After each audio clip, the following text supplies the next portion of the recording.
All right, so we're going to practice writing some biconditionals here. So we need to write the converse of the conditional statement. That's step number one. Then step number two is if it's true, we need to rewrite the statement as a biconditional.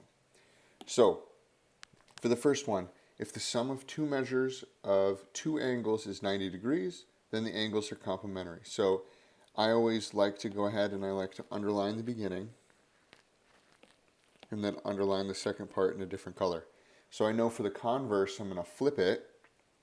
And so the blue is going to come first. So I say, if the angles are complementary, I'm going to switch to my red now, then the sum of the measures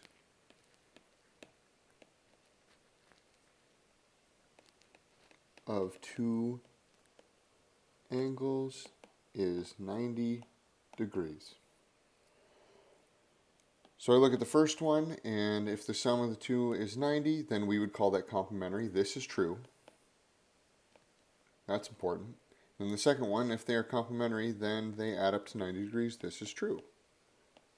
So now I need to write my biconditional. Well, my biconditional, I like to just start with the red. So I just say the sum of the measures of two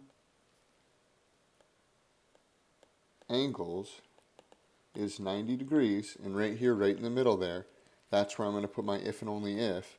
If and only if the angles are complementary. So make sure to check your conditional and your converse to make sure that they're true. And if both of them are true, you need to go ahead and you need to write the biconditional.